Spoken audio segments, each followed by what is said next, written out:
Tunaingia vijijini, mijini na hata jijini kukuletea taarifa mchana kutwa. Usiku tunaketi kitako, tunadadavua tukichanganua taarifa na makala muhimu yanayokuhusu wewe na familia yako. Ungana na Bernard Ngozi kwenye Open Forum Political Show kuanzia saa 4 usiku hadi dakika zake kila siku ya wiki kwenye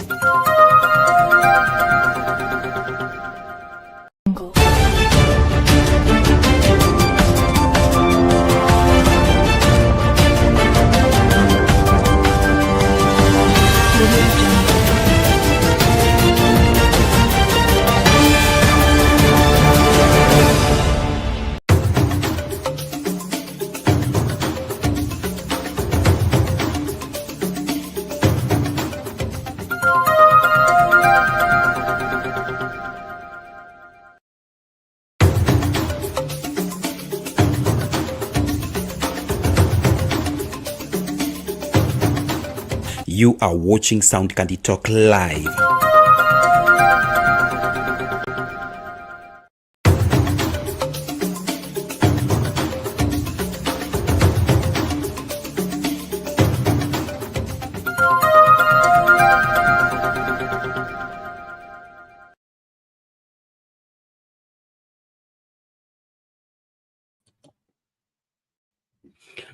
Good day, ladies and gentlemen. Thank you so much for making time to join us. This is Sound Candy Talk, Open Forum Political Discussion Show, the show that gives you an opportunity to air what you feel and think about the latest development on our political front.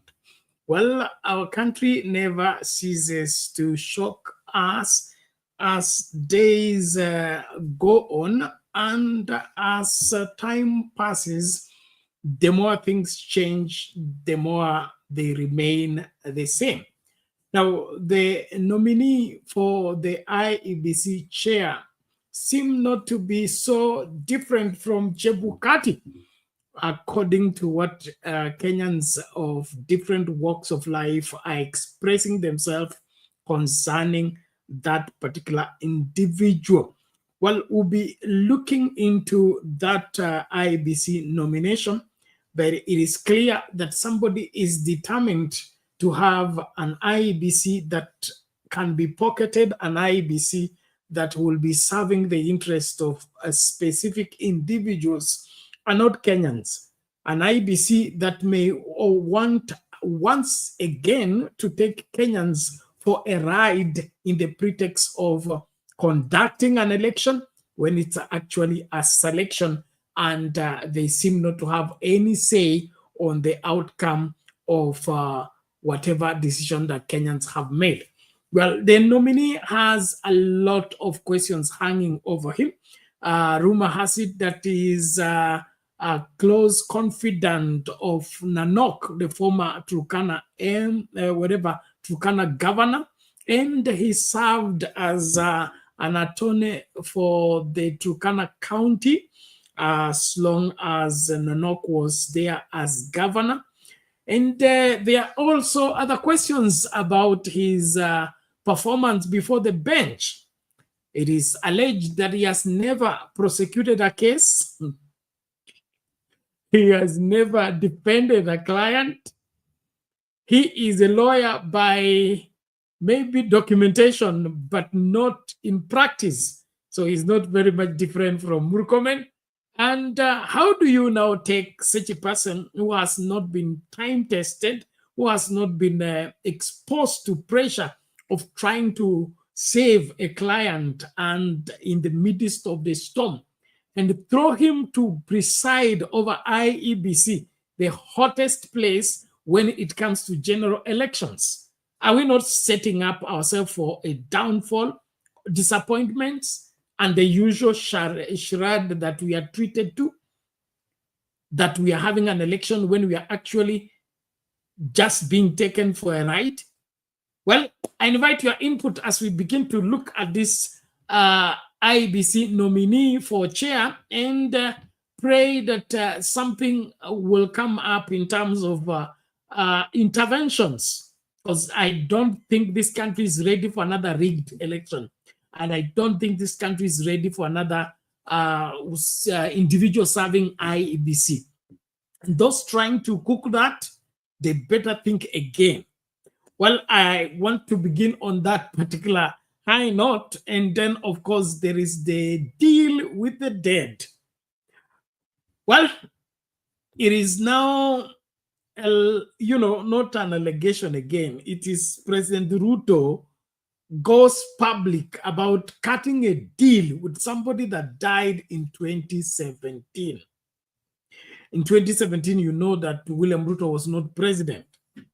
But he claims that he called the person, they agreed that the 5,000-acre land that is on controversy, I think it's in Narok County, he struck a deal and he's buying from that person that is dead, and he would distribute it to the squatters. Now, this is it. This is the height of it all. How in the world do you cut deals with the dead?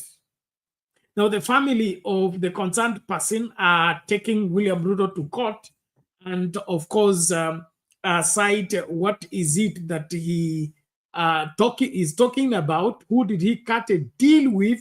Who is he talking about that he agreed to sell the land to the government? Is this not laying a platform for grabbing that particular land? And what is this with William Ruto and land? Yani baada ya kuitwa Arab mashamba bado hajatosheka, yani bado ako katikati ya hiyo inaitwa nini, racket ya mashamba tena.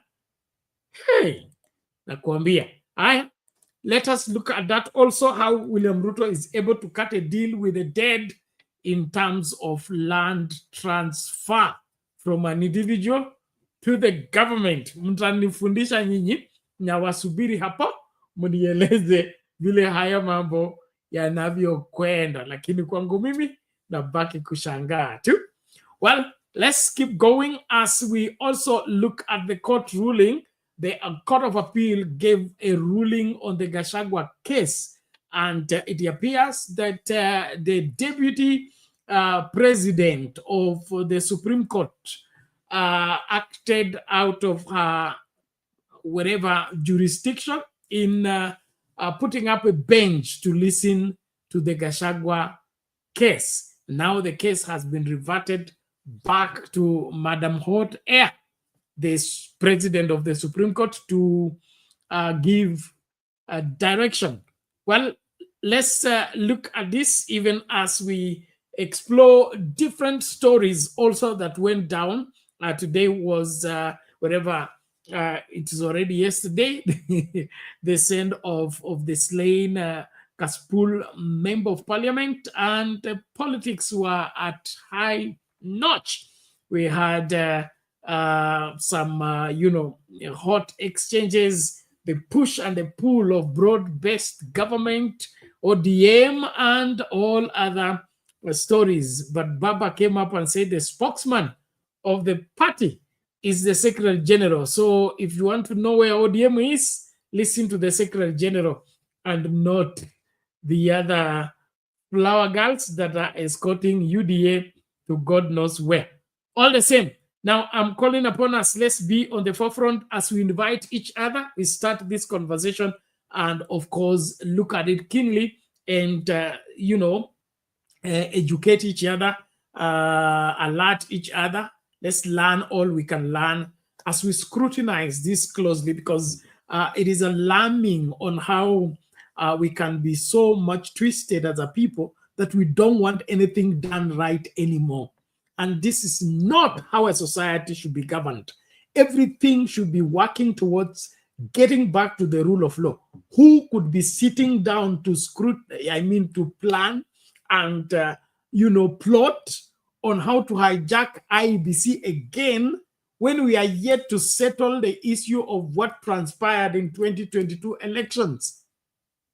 What is this about us that we don't want things done according to the law? We don't want to participate in an election with the mind of either losing or winning. We don't want to let due process to take place. that we want to plant specific people within the IEBC to aid a winning of somebody who is going to lose an election?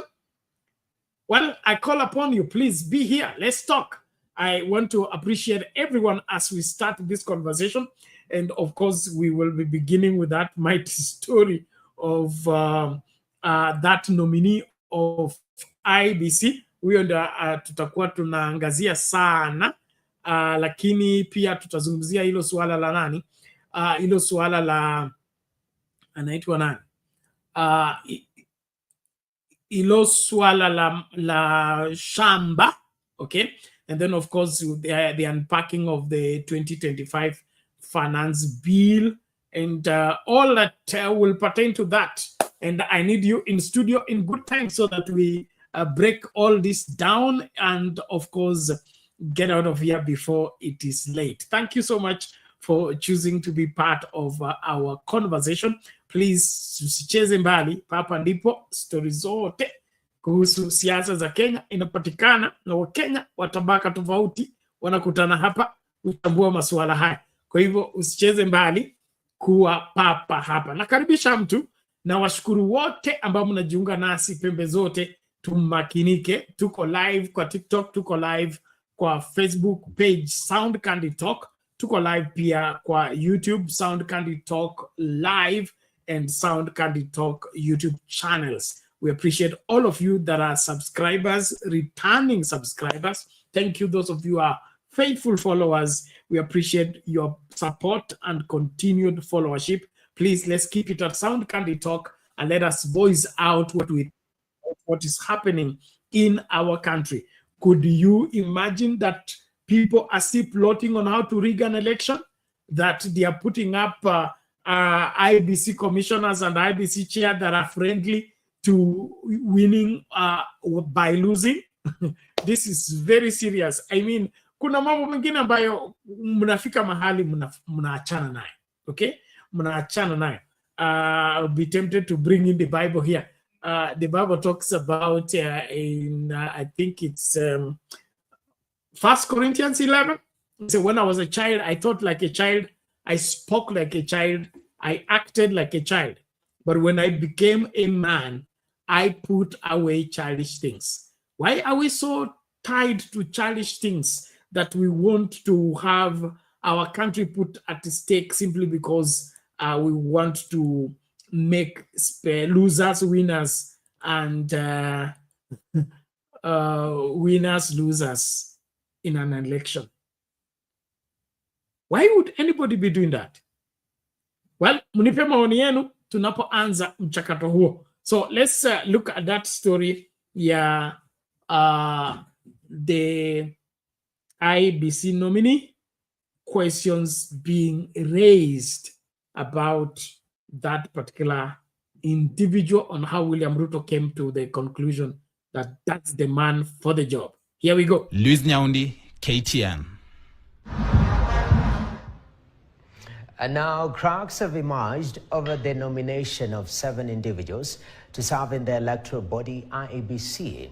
Queries have now been raised over their suitability to serve in the IEBC, with some being linked to key individuals in the ruling Kenya Kwanza government. Wiper leader Kalonzo Musyoka has accused President William Ruto of partisanship by the manner he picked the chairman and 6 nominees to the electoral body. And as our senior political affairs reporter Daniel Karuki now reports, some nominees are said to have links with the head of state's inner circle, casting doubt on their suitability. The nomination of Erastus Edang Ethekon as the next Independent Electoral and Boundaries Commission IEBC chairperson, alongside the 6 other commissioners by President William Ruto, has kickstarted an electoral process that will shape the 2027 elections. If approved, a full tray awaits them, including pending by-elections. The 7 nominees are Erastus Edang Ethekon as chairman, commissioners nominated including Anne Derito, Moses Alutala, Muhwana, Mary Karen Sorobit, Hassan Nur Hassan, Francis Othiambo, Fahima Arafat Abdallah. But as they await parliamentary approval, the list has faced massive scrutiny. Wiper leader Kalonzo Musyoka claims the president's move to nominate them without consultations has eroded the trust in the electoral body. Huwezi kuwa wewe ni mchezaji na unachagua wewe referee yako. Haiwezekani. Kwa hivyo mimi nilimwandikia barua William Ruto hajajibu. You have violated the principle of concurrence and consultation that underlay the Bomas process. A list of past influence has sparked a conversation if the seven will execute their mandate without external interference. Sisi tuko tayari. Hata Ruto mwenyewe akijifanya ndiye chairman wa IEBC, Ruto must go. Nominated chairperson Erastus previously served as the county attorney in Turkana County under the then governor of Turkana and current deputy chief of staff in President William Ruto's administration, Josephat Nanok. The registrar of political parties, Anne Derito, has also been criticized for some decisions she made in favor of the Kenya Kwanza administration. After the 2022 general election, she found herself under fire after the Azimio la Umoja coalition demanded her resignation over claims of bias. Derito had been accused of displaying favorism amidst internal conflicts within Jubilee Party and operating at the whims of Kenya Kwanza administration, amidst allegations of President William Ruto's interference with the affairs of the former ruling party.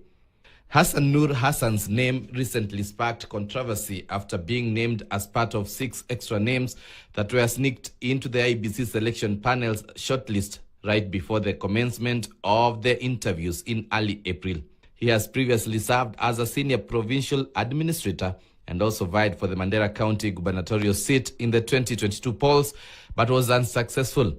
In 2019, he and former NYS Deputy Director General Adan Harake were part of a list of 24 people whom the Ethics and Anti-Corruption Commission EACC detectives arrested in connection with the 1.6 billion Kenya shillings National Youth Service scandal. The former officials were charged with abuse of office and conspiracy to commit an economic crime.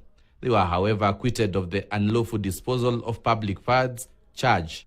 Francis Odhiambo, who previously served as the vice chairperson of the Technical University of Kenya, has been accused of employing and promoting over 400 staff without advertising vacancies. There was also no clear staff recruitment to justify the new hires. While appearing before the selection panel, Odhiambo denied any misappropriation of funds.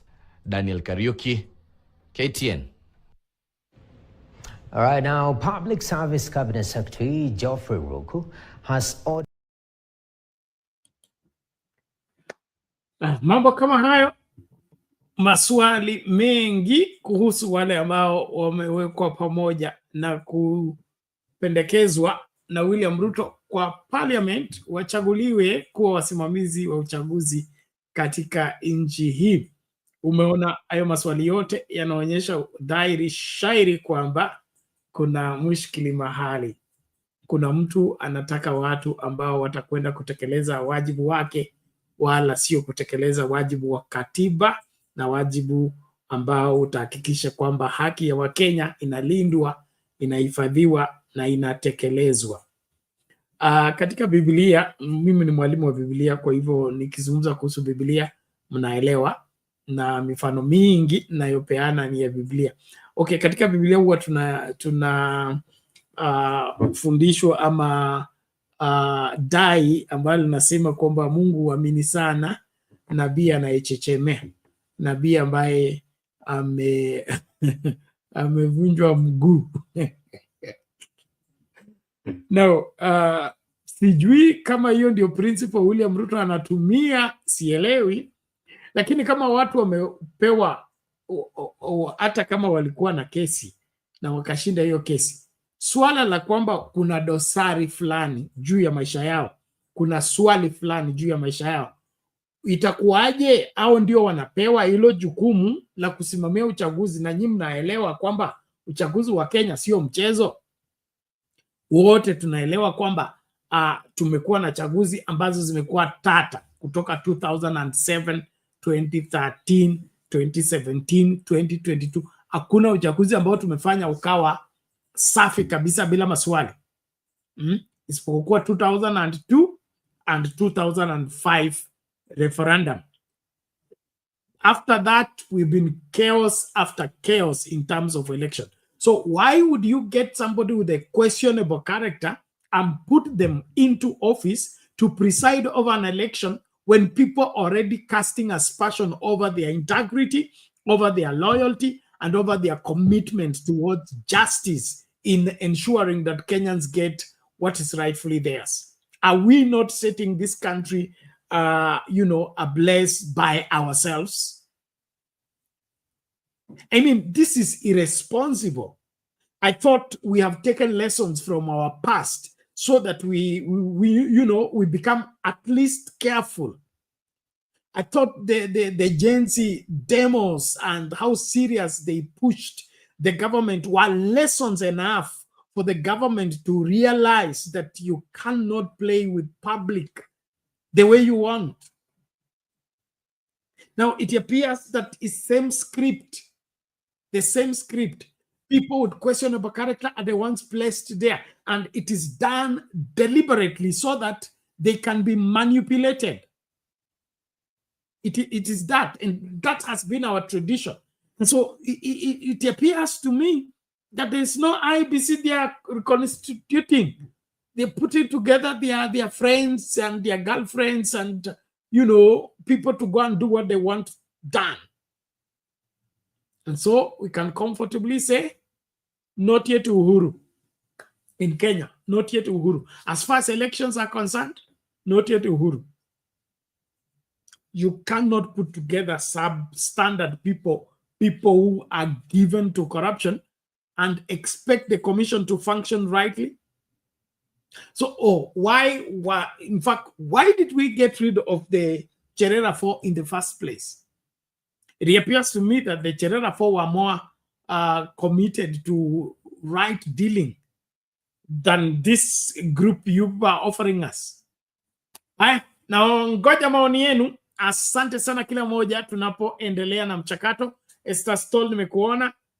Wengi wetu sijui tumeenda wapi. Naomba tumakinike kuwahi mapema studio ili tukachambue mambo haya tungatuke. Karon nasema this man Ruto is just a troublemaker. Kitu mbaya sana. I couldn't agree better. I think we cannot continue like this as a country. Hata uovu una mwisho. Okay? Uovu una mwisho. Tunafika mahala ambapo tunasema kama ni kuiba tumeiba, kama ni kudanganya tumedanganya, kama ni maovu tumefanya, basi hapa yametosha. Wacha tuache nchi isimamiwe kisheria. Lakini kama tunaendelea tuna njia ambayo haifai na tunasisitiza kwamba tutasimamia hiyo njia ambayo haifai, are we not setting ourselves up for a great fall? Now, when this country burns, who profits? When this country collapses, who profits? I thought leadership was responsibility. I thought leadership was making sure that everything plays according to the rule and everything works for the good and for the profiting of the Kenyan people. Why is it that we can't put together an IEBC or an election body that is going to serve the interest of the Kenyan people? We are still screwed to think that we can manipulate the public and deceive them that so-and-so has won an election when they have actually lost. Hi? You people are dreamers, eh?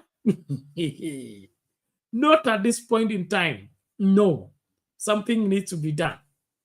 Something needs to be done. And so, ladies and gentlemen, as we continue to engage, let's just look at this particular individual. Of course, as a reminder, he worked for Nonok. He's a cousin. There's a rumor that he's a cousin to Nonok. Nonok is the head of staff for Ruto. I mean,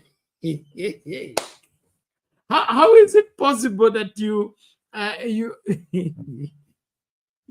give the responsibility of election to the best, to the best friend of your closest friend to preside over an election? I think we deserve better. This country deserves better. We need an election body that is not questionable. ile ambayo haina maswali. Kwa nini? Hiyo ndio standard. Hao ndio wanakagua mtihani. Unachukuaje wale watu wameanguka mtihani, hao ndio unawapatia makaratasi kwenda kumark ili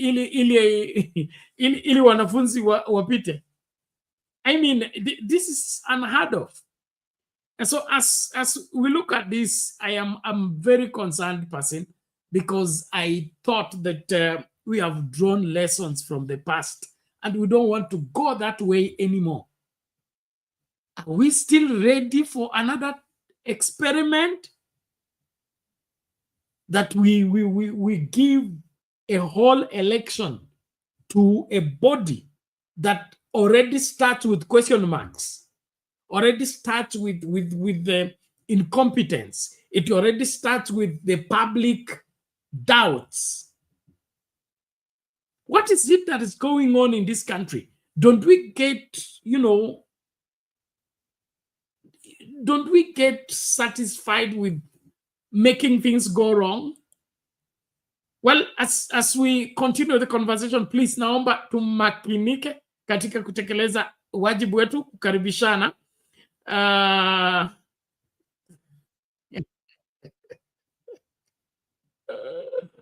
Okay, hapo Innocent anasemaje? Mami, karibu, ngoja kidogo tunakuja kwako.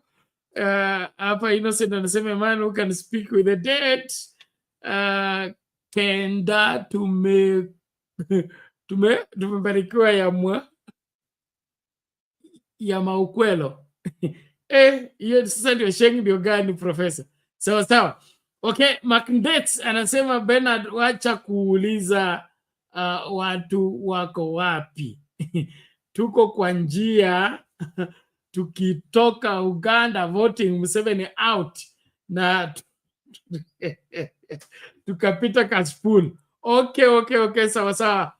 Pole kwa safari. Naomba basi makinike mwae studio mapema ili tukachambue mambo haya, lakini nashukuru. So Museveni has been voted out, ama kunaendaje?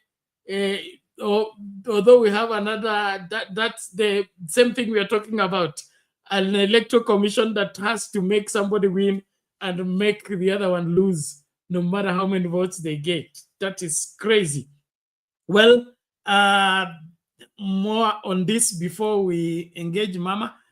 Moses Kipukirui Jeluget, son of the late provincial commissioner Isaiah Jelugate, has strongly refuted President Ruto's claim that he spoke to his father regarding the purchase of 5,800 acres of land. That's the mystery that tungependa kusaidiwa kuelewa. And then let me just bring that in, and then I bring Mama to help us. I'm sure she has, she knows the deceased, and she may help us understand what is being said by William Ruto, and why would that be the case at the moment. Okay, where is this? No. Right, just a moment. Because every Kenyan is thinking about the same. Kuna ukora kubwa sana inaendelea pale IEBC. These aren't my words, but a now viral cry from a concerned Kenyan online reacting to what was supposed to be a triumphant moment. The long-awaited nomination of new IEBC commissioners. Because every Kenyan is thinking about the same, that now that it has taken this long to have IEBC in place. On May 8th, 2025, President William Ruto unveiled Erastus Edung Ethekon as his nominee for chairperson of the Independent Electoral and Boundaries Commission. Alongside him, 6 other individuals were nominated to the commission. Their names now en route to Parliament for vetting. Not only the general election, but also other critical processes. What should have been a sigh of relief for Kenyans eager to recall underperforming MPs or constitutionally check the presidency quickly turned into public relations migraine. The same critics who once accused Ruto of dragging his feet on IEBC appointments are now, ironically, up in arms, claiming the new team is his Trojan horse for 2027. You see, it seems there is only one thing harder than running a government in Kenya: convincing critics that you are not plotting a second coming of Pharaoh through the presidency. Watu ya makelele hii wanasumbua, wanapiga makelele sijui mitandao wapi. Hawa watu wako na kazi ngumu sana. Kushindana na mimi, wako na kazi ngumu. Si mambo yao ni kuchora tu kwa internet na kuzunguka na fitina. Watu tawanyorosha asubuhi na mapema. And let's start with the elephant in the room, or rather the ghost in the Google search. Until last week, Ethekon was a ghost in Kenya's political matrix, until Ruto thrust him into the spotlight. Born in 1977 in Turkana County, Ethekon's CV reads like an academic buffet. From Nairobi, Derby, Liverpool, Nottingham, and even sunny Spain, this man has been collecting degrees like they are promotion t-shirts. Lady Chief Justice, I am from Turkana County, and I'm a Turkana by ethnicity. From 2007 to 2015, Ethekon climbed the ranks at the United Nations Development Programme, morphing from a programs management specialist to a chief technical advisor in the UN Resident Coordinator's Office in Kenya. As Kenyans began frantically Googling who is Erastus Ethekon like they were hunting for a miracle cure, they unearthed a few nuggets that raised more eyebrows than reassurance. Chief among them is his close ties to former Turkana Governor Josephat Nanok, now Deputy Chief of Staff in Ruto's office. Between 2018 and 2024, Ethekon served as Turkana's county attorney, shaping the county's laws under Nanok's administration. And I'm a Turkana by ethnicity. Thank you. Commissioner Macharia, who will take us through the next set of questions. Okay, now,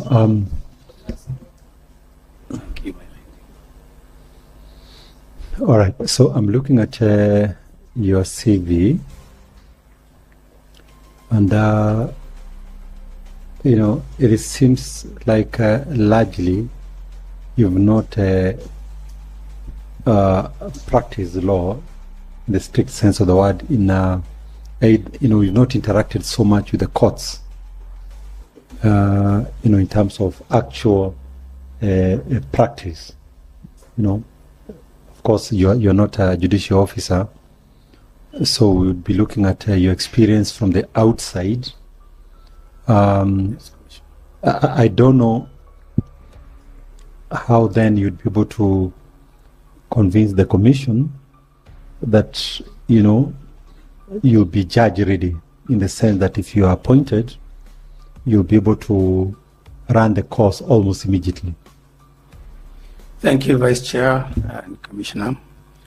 I would like to start by thanking you for having me in this interview. Indeed, it is a great opportunity.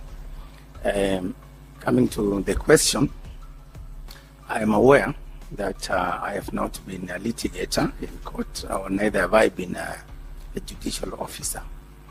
However, the experience I have and the places where I've worked have exposed me to the practice of law. You see, you do not need a conspiracy theorist to connect those dots. Nanok, Ruto, Ethekon. And with the 2027 election clock already ticking, many are asking, can Ethekon bite the hand that politically fits him? Hii imeenda kabisa. Hii imeenda. At the streets, and by the streets we mean X, formerly Twitter, are already howling. Erastus Edung Ethekon is Nanok's cousin. Nanok is Ruto's PA, Miguna said. Then, to spice things up, political firebrand Mutahi Ngunyi decided to stir the pot with his signature blend of provocation and poetic rage. Who is Edung Ethekon? A species from space? Kenya is not a colony of Kikuyus. Somali nation, the Ethocons and minorities are now in charge. Be afraid. Very afraid, Mutahi said. So, will Ethocon be the impartial arbiter Kenya's democracy so desperately needs? Or is this yet another case of playing musical chairs with power? Only now the DJ being suspected to be firmly in Ruto's pocket. Sisi tunawaambia ya kwamba sisi tuko tayari kabisa. Lakini kabla amujasonga mbele, tafuteni sera kwanza. Ati mpango yao ni Ruto must go. Na Ruto asipoenda mutadu. Ndio mimi nashangaa. Ati manifesto yao kubwa usiku mjana, Ruto must go. Mimi nataka wale watu wa Ruto must go ni waeleze. Mai kuona inji yenye mtu anaenda tamu moja. Hakuna hiyo. Maana usema sijui must go, hakuna kwenye tunaenda. Na msikie vizuri. Na nataka nirudie hapa. Hii Kenya hakuna rais ameenda kwa miaka 5. Kwani huyu ndiye atakuwa wa kwanza? Kama tunafanya nini? Kama tumelala wapi? Kama nini imefanyika? Kwani hii Kenya ni yenu? Mimi ninajua ya kwamba nimepatiwa kazi na wananchi wa taifa la Kenya. Na hiyo kazi nimepatiwa, najua mtihani ni 2027. Na hiyo mtihani ya 2027 sipangi kuanguka hiyo mtihani. Hiyo mtihani ya 2027 mimi najua vile nitapita hiyo mtihani. Well, it's only 2027 that will tell the truth. Anyway, what are your thoughts? Leave your thoughts in the comment section. That is it for now. Thanks for watching. Let's meet next time. Bye-bye.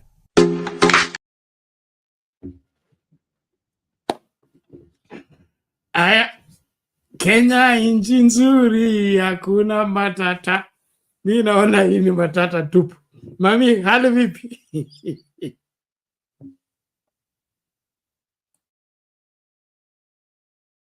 Mama, unmute, your mic is on. Yes, Kenya haina matata na tungetaka kuwa na matata. Na kukuwa na matata ni kutujipanga vizuri. Umeongea kuhusu IEBC selection. Na kabla ya hizo machina itokee, tulikuwa na machina yetu yenye tulikuwa tumelalamika sana. Tulikuwa na Nyachai, sijui tulikuwa na nani, watu walikuwa nasema so now imekuja machina hata sisi hatujui. Isipokuwa Ruto ni mtu amekuwa kwa corridors of power, the rest I don't know. But Penat, unajua kikale wanasema kama umefukuzwa na nyati na kwa bahati mbaya ukitokea kwa barabara unakuta ng'ombe nyeusi yenye iko na pembe kama nyati. Pena tunaenda mbio, wakati utajua kumbe ilikuwa ni ng'ombe, mambo yameharibika. So now Kenyans tumekulwa na hiyo nyati. We don't know. Unajua Kenya tumeamini kuipa na tumeamini kuipiwa. And we don't trust anybody, Bennett. Jana ama chusi watu wanasema tunataka kabila ndogo akuwe rais. Sasa leo tumepata Turkana, tunaambiwa ni ndugu ya nani, ni kasi ni ya nani, amefanya. So where is this angel coming from? Kama tunasema Kikuyu ni wengi, wataipa, wananini, Wakale ni wengi, Wajelo, bas, twende kwa minority. Haya, ndio hiyo imetokea, imefika nyumbani kwa Chiko.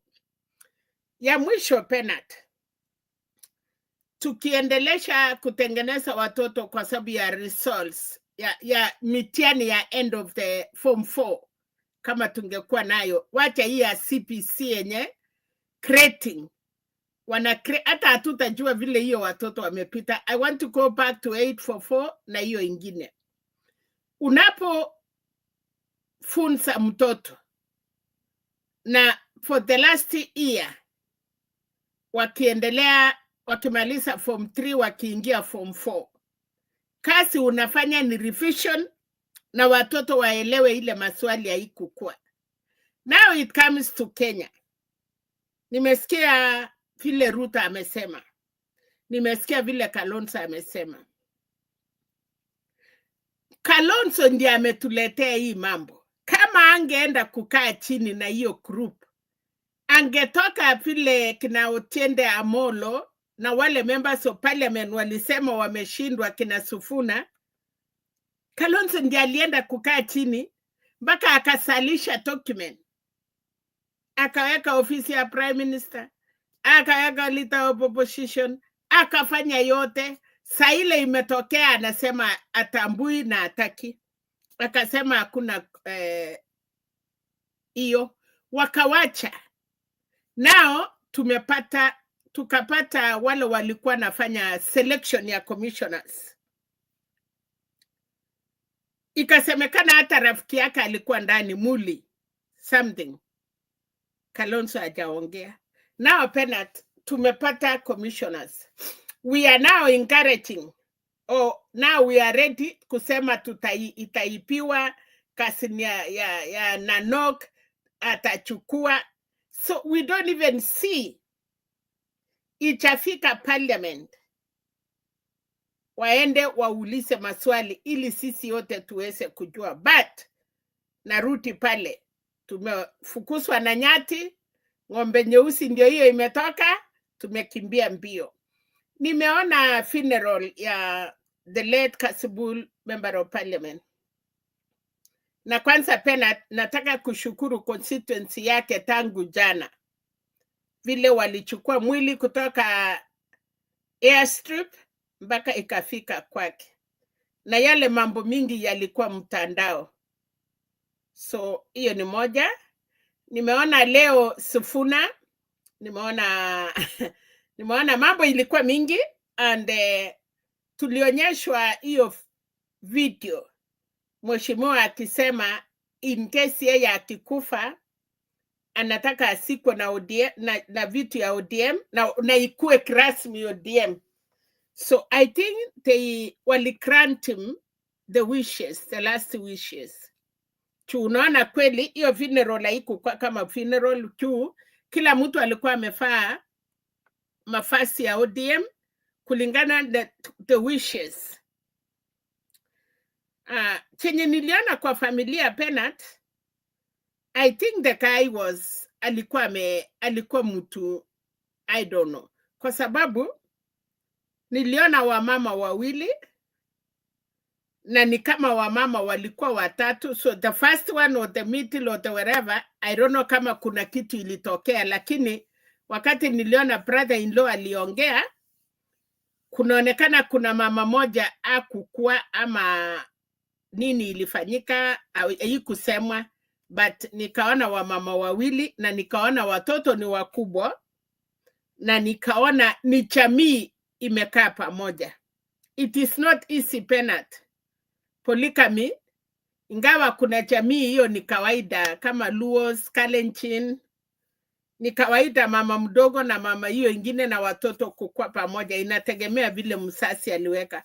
But nataka kuwapongeza, walionyesha picha mzuri, na nikaona ako na vijana wakubwa, mpaka ni kama kuna mwenye anaweza kuwa candidate, kwa sababu watoto waliposimamishwa kuna mmoja second born. Kuna daktari na kuna second born, sijui anafanya KRA ama sikuelewa, but wakati china yake ilitajwa ni kama mtu amesoeana na constituency. Unajua watoto Penat, kuna wale watoto ya kunyamaza na kuna wale wanatembea na baba labda, ama wako wepesi na watu ya siasa. Then nikaona mambo ya kotini, nikaona watu wameshikwa watu 10. Na nikashangaa na malawyers Penat. Danson Omari and another lawyer, they were very serious, very like ni kama hakuna kitu imefanyika. They did not even honor the death has happened.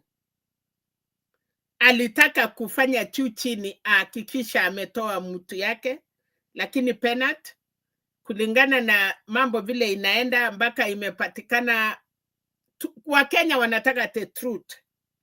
na the truth itapatikana na hiyo watu 10 penalty, because ukienda mpaka imefika 10, unajua usuri ukikutwa na sheria penalty ni tofauti na vile unalipwa. Watu wanafinywa mpaka wanasema the truth. And kuona pia sijui nini Tanzania Omari anajua anaweza pata kwa law court ya Kibera ama Mlimani akikataa hiyo charge, alitarau hiyo, kwa sababu pia hata mimi sijui ni mwili ama ni mdogo, tuko NCHNC na wamesoma. I hope si mwili ndi mdogo, I hope hata yeye mwenyewe ni charge mdogo. That is the CHNC. Ingine penalty niliona leo, I don't know, I think so, Morara, Samuel, niliona all these young CHNCs kama wamekutana wote pamoja, wametoka kwa political parties, and naona kama they want to chat their way. Na maswali niliona mengi pale. So Bernard, nimekuwa nikikwambia, for me, I would like to see a third force. Now, the third force aita ni ya mtu ama wametoka kama vijana, kwa sababu wamesema they will sweep kutoka huko chini mpaka juu. Kwa hivyo pia ni nchi yetu ya Kenya, na tungetaka vijana wakuwe na freedom, waongeleshe vijana wenzao, wapate kura, and they choose the right leaders. Kalonzo anasema hata Ruto angeweka ndugu yake. Hao wako tayari kutoa Ruto Kasongo. So what is the problem? Let this man be there. Na kwa sababu wanajua wana win, why are they worried? Bernard, kwani ukiwa na mke wako kwa nyumba na kuna ule mama ingine anakonga mlango na mlango imesiliwa, kwani mama mwenye ako kwa nyumba ataokopa kukaa? Atasema kuja kwa sababu anajua imefungwa. So what is wrong with Kalonzo? You know it is not right kuonyeshana you are not coward and you are coward. Kama Ruto must go, he will go. Then sisi wa Kenya tulitaka that body of IEBC. And then the international community untighten your campaign. Ruto ameuliza ukweli. How could you say Ruto must go and you are not even getting out of Nairobi?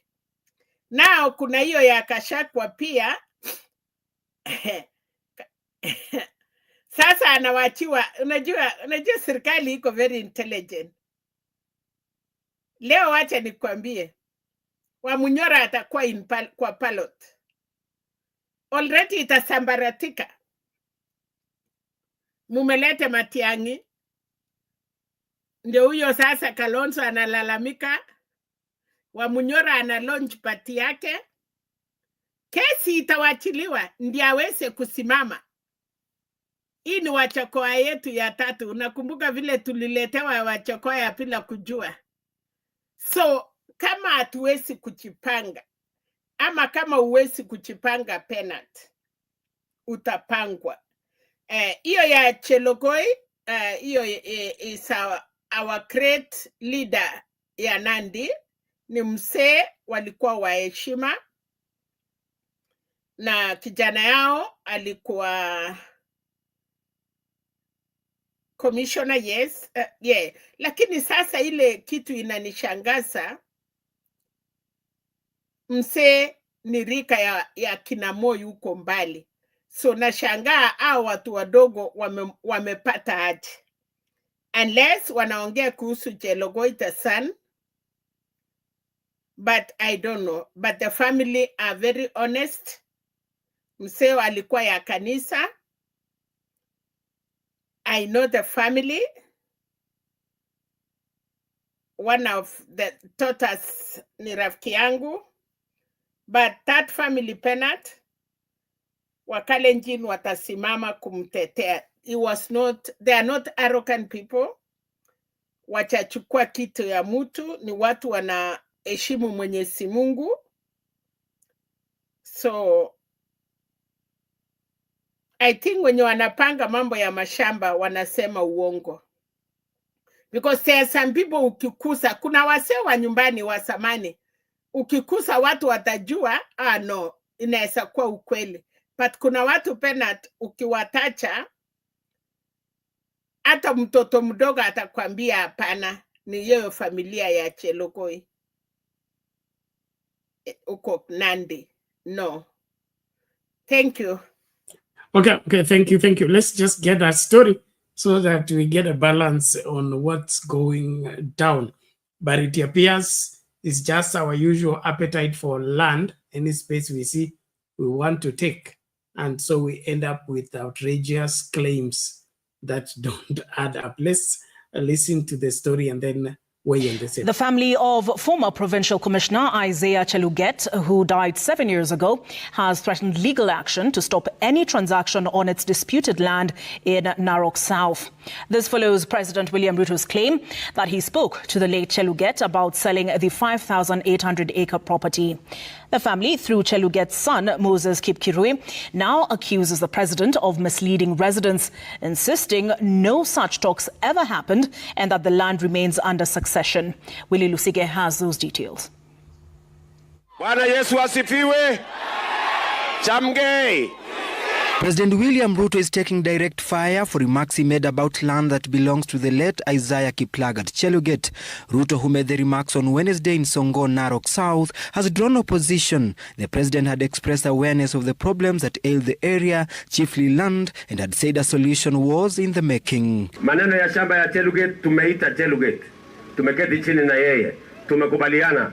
Hiyo shamba tutanunua kama serikali, alafu tugawie wale wako pale waendelee na kuishi hapo. Ona ni uongo because sisi kama familia hatujapata ripoti yote, hatujui ni nani anaongea na rais. Ninashangaa kwa sababu mambo ya succession ya hii shamba ya mzee bado iko njiani, it is in process and we are waiting to see who should be the administrator of this land. Speaking during a development tour, Ruto claimed had reached an agreement with Cheluget to buy the 5,800-acre tract of land for resettling more than 13,000 families evicted from the Mau forest.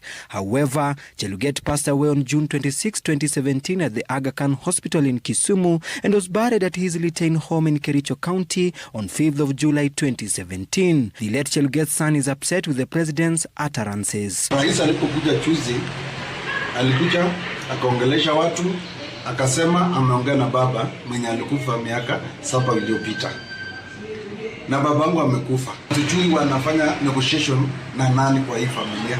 Members of the Cheluget family are calling out the president. They say the family has neither agreed to sell the land nor appointed an official signatory. They say they will move to court to stop any transactions. Kitu ninasema inaenda kotini kuchua ukweli mahali iko. The land LR number Narok/Sis-Mara/Ilmotiok/54 was allocated to Cheluget in 1974 but has faced years of occupation by squatters since the late 90s. Multiple eviction attempts and court battles have made it one of the most contested properties in Narok. Willie Lusige, Citizen TV, Nairobi. Maneno ya shamba ya Cheluget Mami, wewe ndio utatusaidia wafu wanatengeneza mkataba. Kwanza nimekuwa confused. Hiyo ni Cheluget ya Nandi ama ni Cheluget ya Kericho? Sabu I think ya Kericho. Alikuwa Isaiah Cheluget, alikuwa I think provincial commissioner or district commissioner. Yeah, simekuja makina hiyo mbili. And hata wale walikuwa ni Saya Cheluget pia, but it is okay. Kijana ameongea vizuri na hiyo ni incitement kwa sababu hata kama utaongea na familia huwezi tangasia raia kitu kama hiyo penalty. Hiyo ni mambo wangekaa chini mpaka familia waseme tumekubali kuuza ama tumekawanya.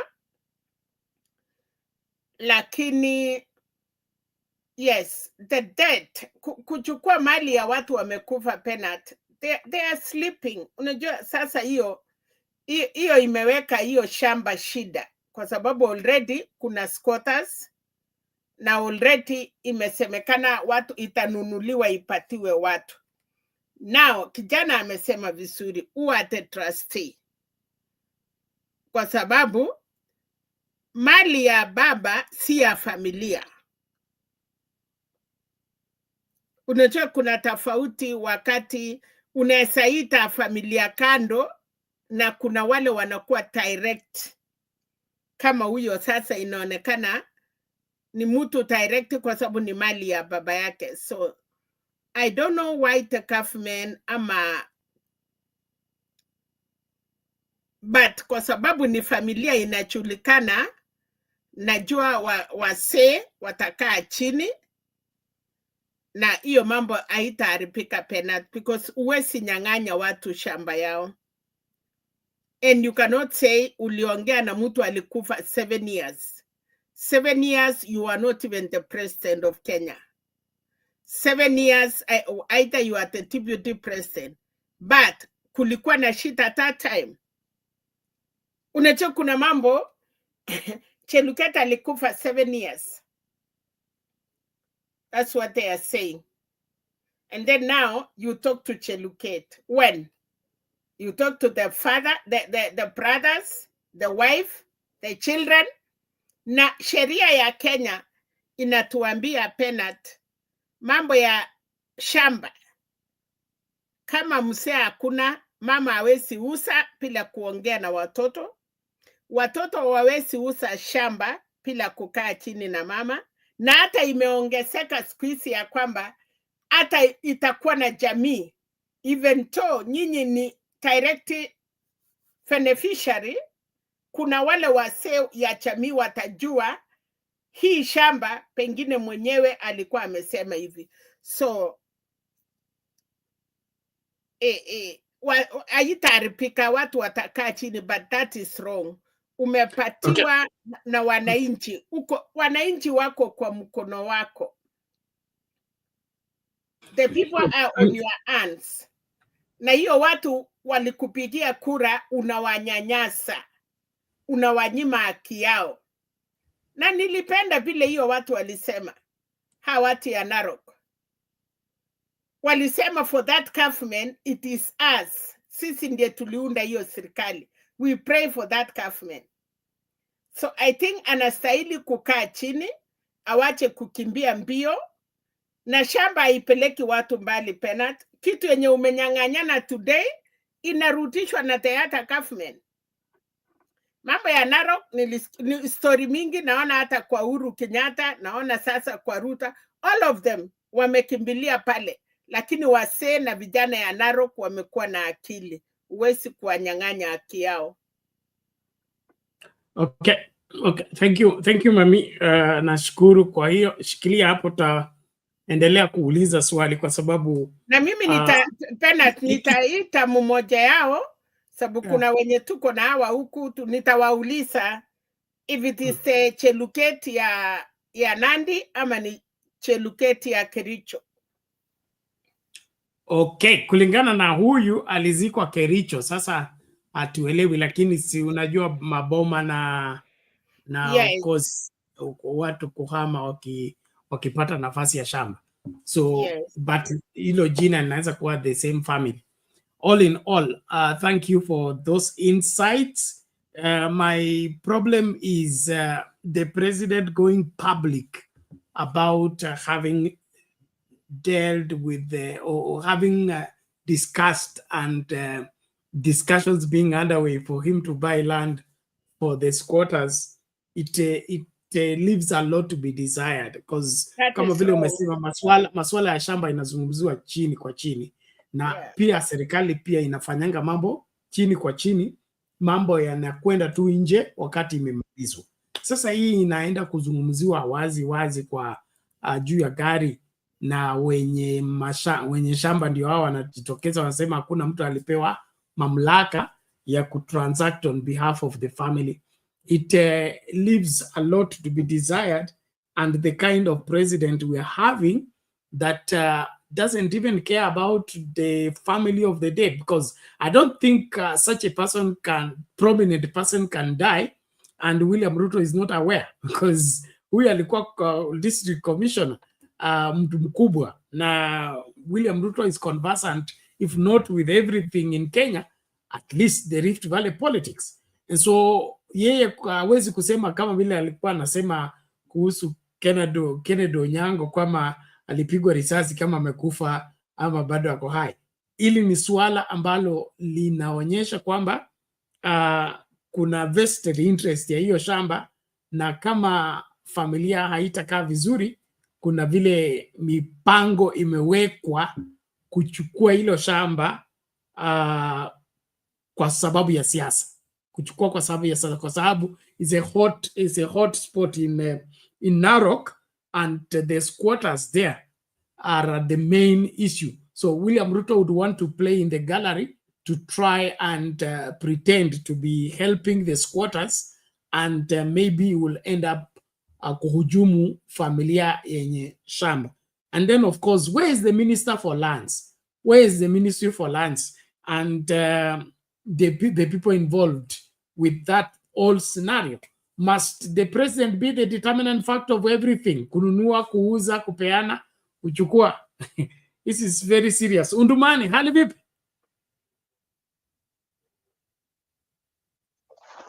Bernard, unanipata? Yes, unapatikana. Ushatoka Uganda. Umesema Wakenya mmeenda Uganda kupiga kura Museveni azipite. Kura mpaka tupige. Unajua tunakaa kwa mpaka, tuko na kura ya tuko na kitambulisho ya pande ile, tuko na kitambulisho ya pande hii. Mpaka tuende tu kupige kura by Bernard. Iko Wateso ya Uganda, iko Waluya ya Uganda, Samia ya Uganda, Samia ya Kenya. Sasa mpaka tuende huko, wanakuwa na wasiwasi ya nini? Wasiwe na wasiwasi, waende polepole, yani mosmos, waende polepole, kalakala, waende kalakala. Kuna mpaka tunapiga huko. Si wao wanakuja kupiga Kenya. Election ilikuwa inaendelea ni ile ya youth ama ni election ya nini Uganda? Kwa sababu election real ni 2026. Hiyo ni election ya village huko ndani. Kwanza wanatangulia ya LOC na wengine hawa. Wanatangulia ndo sasa election yenyewe. So Bernard, mimi naona hii Kenya inaenda mahali pabaya. Na hata hao wenye wanasemea rais ya kwamba ati hii tutaendelea miaka 10. Mtaendeleaje na watu wagonjwa Bernard? Hao watu ni wagonjwa Bernard. Tayari mtu mgonjwa anaongea chochote Bernard. Hata wale walikuwa pamoja na rais akiongea. Wewe kumwambia kwamba msee rais huyu bwana alikufa kitambo.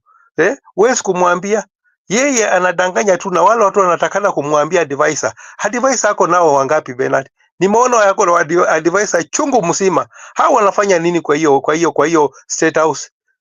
Hawezi kumwandikia rais hata speech Bernard. Moi walikuwa wanamwandikia speech Bernard. Nilikuwa naona Moi alikuwa na karatasi wamemwandikia speech ile kitu atasema mahali anaenda Bernard. Kwa sababu wale wenye wanaishi kule ndio wanajua hiyo maeneo yenye rais anaenda. So mimi naona rais anadanganya tu, anadanganya nako na viongozi hapo tu. Hapo viongozi wamemsunguka, hata hao waone aibu. Mpaka wananchi wajue ya kwamba rais anadanganya. Na hao CS na hao advisors wajue ya kwamba rais anadanganya Bernard. Alafu mmemsunguka, mnamsaidia kazi kweli? Mimi ningekuwa Ruto, hawa watu yote wangenizunguka wakati kwa hiyo shamba wale alikuwa anaongea kwa hiyo shamba, wote ningepiga kalamu. Ningeanzia kwa CS wa lands na piga yeye kalamu, kwa sababu hakuna ile kazi wanafanya. Kazi ni kwenda tu kukula tu huko Bernard. Na wamsaidie rais. Hata rais afadhali achukue watu ya kuendesha mkokoteni ndio anaweza kumsaidia Bernard. Lakini ndo nikwambia Bernard, hii watu wenye walisoma wanamsunguka rais. Hata afadhali sijui Sudi alikuwa wapi. Hii wengine walikuwa wapi Bernard? Rais akitoa matamshi kama hayo mbele ya watu na raia wanajua ile maneno inaendelea kwa hiyo shamba Bernard. Na wanapiga tu makofi. Rais amepotea na wanapiga makofi. Ni kama unaona umepotea, lakini watu wanakuambia wewe endelea kupotea. Badala ya kukuonyesha njia. Hata mwananchi ingekuwa mtu yule mwenye alikuwa kule, kwa hiyo ni mkutano ya rais, angekuwa anapiga kelele aseme mwenye unaongea alikufa, lakini sasa hakukuwa. Sasa alikuwa yule alipiga kiato Bernard. Unaona? Saa ingine Bernard unashitua, wakati unashitua anaamka katika usingizi Bernard. Kwa sababu wamelala Bernard. Kwanza hawa advisor wenye rais alichukua, sijui anamsaidia nini. Sijui advisor hawa sijui anamsaidia nini Bernard. Hawa itakana wafutwe kazi wakwende nyumbani. Hawamsaidii rais, hawamsaidii chochote. Hata hawa wenye wanasema ati sisi tunangoja 2027 tumpigie kura. Sasa utapigia mtu mgonjwa kura Bernard? Utapigia mtu mgonjwa kura? Badala ya kumsaidia Bernard, hawamsaidii rais. Hawamsaidii. Wawapige kalamu wote waende. Na kama huwezi kuwapiga kalamu wote waende, tutawasafirisha wote 2027. Tutawasafirisha wote nyumbani. Kwa sababu tuwezi kukuwa na serikali ile wagonjwa. Watu ni wagonjwa, kutoka juu mpaka chini ni wagonjwa. Ile kitu wanaongea katika mkutano haisaidii mwananchi yoyote Bernard. Haisaidii mwananchi yoyote. Tumeona tunaelekea kupata commission yule wa kusimamia uchaguzi. Na sasa kama tumepata commission yule wa kusimamia uchaguzi Bernard, mbona wengine wanatutisha na maneno, wanasema ati umesikia kwa dunia hii rais anaenda term moja. Sasa ya nini unachagua commissioner? Ya nini wanachagua commissioner Bernard? Kama hakuna rais yule anachaguliwa mara moja. Rais anaenda term 2. Mbona wanachagua commissioner? Sugu waache hiyo commissioner wenyewe tu waendelee kutawala Bernard. Lakini wasituambia kwamba ati rais yeye sienda ati muhula moja. Ataenda Bernard. Hataenda kwa sababu wamsaidii. Tunataka watu wa mobilize watu wamsaidie rais kupita uchaguzi ya 2027. Hapana mobilize rais kudanganya watu. Utadanganya watu kutoka mwanzo mpaka mwisho. Unadanganya watu kwa sababu Biblia inasema kilichokuwa na mwanzo hakikosi kuwa na mwisho. Kila kitu kinakuwa na mwanzo na mwisho Bernard. So watu hakuna chochote wanasaidia rais. Rais yeye aenda apumzike kwa sababu akili yake haifanyi. Yeye aenda apumzike, apumzike 2027, tuchague mtu mwingine. Yeye ajiuzuru tu, lakini hawa watu wanasema ya kwamba ati rais hawezi enda term moja na sio wamsaidie Bernard katika mkutano. Wamwandikie speech Bernard vile walikuwa wanaandikia Kibaki, wanaandikia Moi. Wamwandikie tu, wakishamwandika wanamwambia ongea kidogo, usiongee mengi. Ongea kidogo kwa sababu akiongea mengi anaharibu Bernard. Anaharibu. So mimi naomba hawa advisor niwapatie tu free advice ya kwamba wamwandikie rais speech ile ya kusoma mahali anaenda Bernard. Hii maneno ya kutupiwa viatu haitakuwa. Hii maneno ya kudanganya watu haitakuwa Bernard.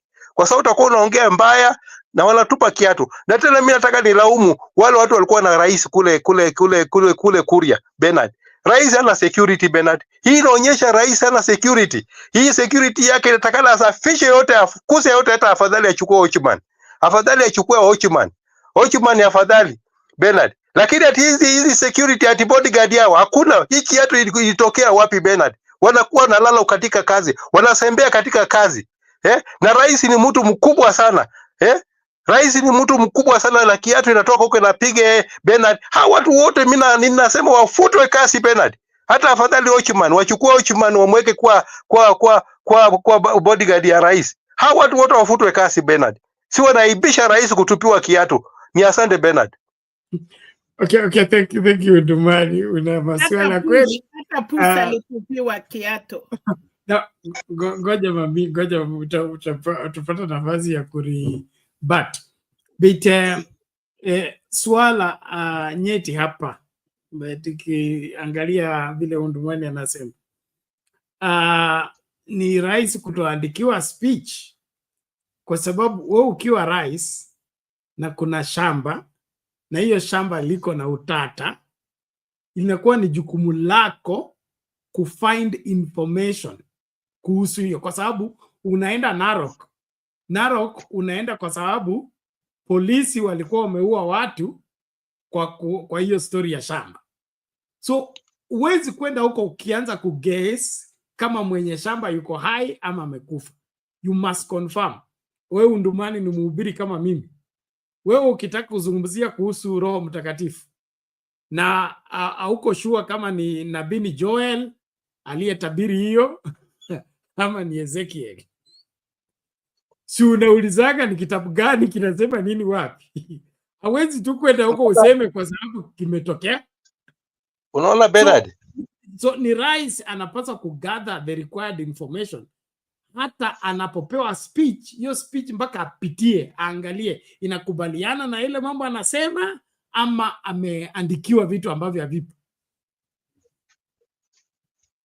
Unaona Bernard, ninasema namna hii, hata sisi wahubiri unaweza kuchukuliwa na wakasema ya kwamba uende usaidie mazishi, na unaweza kusaidia mazishi na ule mtu hujui jina, lakini mpaka uulize familia, huyu mtu alikufa ni nani, jina yake ni nani, ili usiende kutapatapa Bernard. Tunaweza kuchukuliwa, unasema enda kusaidia kuzika, labda hii mtu alikuwa ana kanisa Bernard, na tunajitokeza hapa tunaenda kusika, lakini kabla sijaenda kuhubiri mpaka nijue huyu mtu alikuwa jina yake ni nani, ndio nianze kuhubiri. Naweza kuanza kuhubiri na kutoa ushuhuda Bernard kwa ule mtu sijui. Unaona, mpaka uangalie Bernard, uchunguze kabisa, uende kwa familia kwanza kabla ibada ijaanza, uulize hii mtu anaitwa nani, alisaliwa tarehe ngapi, alipatizwa wapi, kama kupatizwa alikuwa ni mtu ya kanisa gani Bernard. Sisi tunafanyanga investigation ndio tuende tusike huko Bernard. Lakini hatuwezi enda kusika tu hatujui jina Bernard. Tunaweza changanyika huko, watu wakasema ndio mchungaji ila gani, lazima ile kitu hajui. Sawa, shikilia hapo. Ndio nakwambia wewe, kama ni mchungaji na uko serious, mpaka ufanye hiyo investigation yako, utumie ile information ambayo umeconfirm. Hauwezi kwenda kuongelesha umati mkubwa kama huo ukisema mambo ambayo yanastua, kwa sababu ukiona huyo kijana wa hiyo boma ni kama they are shocked, okay? They are shocked that such information can come from the president about their father who died 7 years ago. Atuwashaongea, wamekubaliana atawauzia shamba na serikali itagawia squatters. So it paints us into bad light that the driver of the country seems not to be aware of the road signs and the things that needs to be used to get us to where we are going safely. Naomba hivi tuanze kutunza muda. Naona line ya watu inaongezeka, so naomba nimlete Lala mbio mbio alafu Mkora.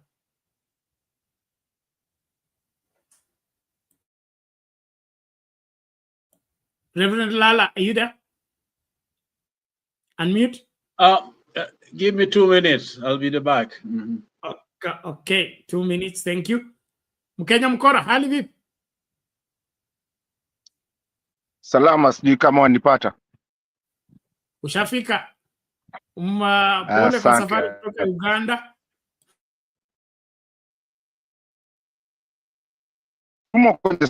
Bado tuenda kutembea Uganda, tukaenda kusaliana huko. Ilikuwa tu nini, call this vacation. I was going to salia marafiki. Selina, mama said, nice to see you. Always here. Na Undumani.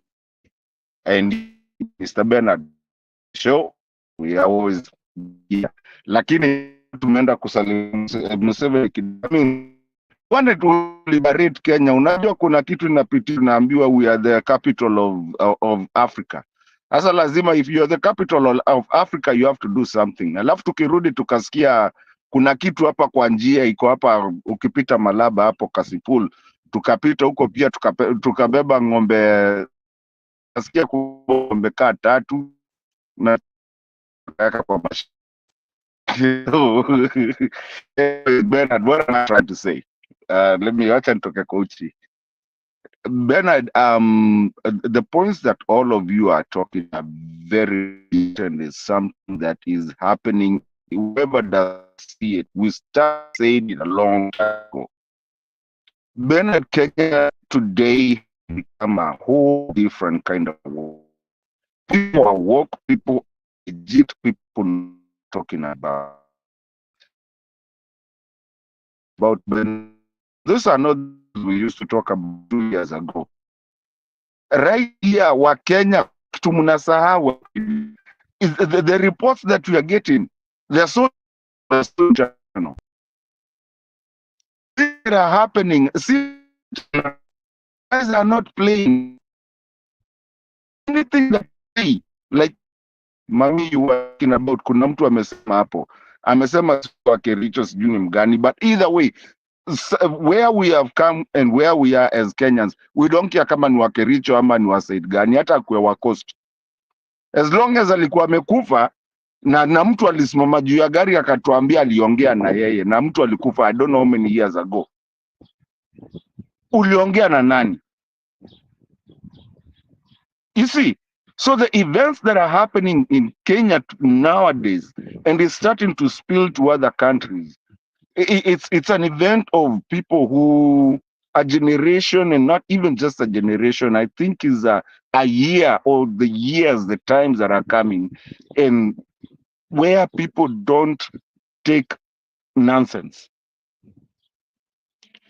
Bernard, I saw, and everyone, I saw some people making a meme, I mean, which made sense, of how much money was spent on hiyo mazishi ya that guy, and how many buses were following each other. They wamefunga nini yote, the whole, what do you call that, the whole highway or roads. I think it's just a normal road, hata mwezi pitana. And you wonder what happened to when the Gen Zs were talking, why they didn't have something like that. So Bernard, I'm coming na kuja hapa hivi na top layer of not looking into the sijui ni nani alitoka wapi, nani alikuwa politician, nani alikuwa nini. I'm looking at the full social fabric of what exactly is happening. And the moment you get up there, at the social fabric of what is happening, agendized social fabric, not individualized. And when I say individualized, I'm not talking about Kale, Kambas, Nini. We are not talking that. We are talking about Kenya in general. And in fact, now we've gone to a place where it's actually Africa in general. When you look at the mindset of an African nowadays, they've moved from that marginalization kind of talk, or that kind of grouping kind of talk. Guys are just agreeing on this, something has to stop. And you know what has hit the world most is actually that country that you're calling the capital of Africa. Because guys are learning from it. And at a Traore huko, you can see Gambia pia. So Africa and the whole country is starting, I mean, the whole world is starting to understand that there comes a time that now these people that you're dealing with, it's not gonna, it's not business the same way. Bernard, let me kimbia just for something which I chokoza mami kuona siku mingi, lakini mtoto pia. The fight between Sifuna and anaitwa nani? At the mazishi, and then the cabinet secretary for Mbadi. You see, me, I looked at that thing, na maybe mtaisema nikinyamaza. In a certain way. I feel ODM has realized it's going down. Some of us who are members, we've already left. And staunch members. But when you see them fight, and then Baba Fidel comes up and says, listen to the Secretary General. And you understand, the Secretary General is the one that has been endearing people. Mbadi the other day was called to come to parliament, but the previous day he was in Citizen talking of how Luo Nyanza is getting, incentives. That is the social fabric that I'm saying. And the reason people, it's not like people don't like Mbadi or like Sifuna more. It's because Sifuna is open. But Mbadi is still in the regional kind of way of thinking. Yet, he is the finance guy. Is he a finance guy for Luo Nyanza? Where is the leaders for Luo Nyanza? Where is the governors? What happened to devolution? Go and do your job, and that's why I kind of miss Uhuru, even though I never liked him. The technocrat thing, when they were being told you cannot be involved in politics or regional things.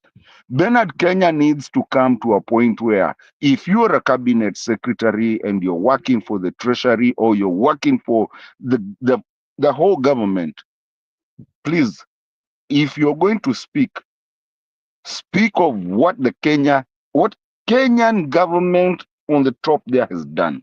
Hizo zingine waachia, kuna ma MCA who can speak of and go into their, they don't even have to speak in national TV. They can go and get a baraza.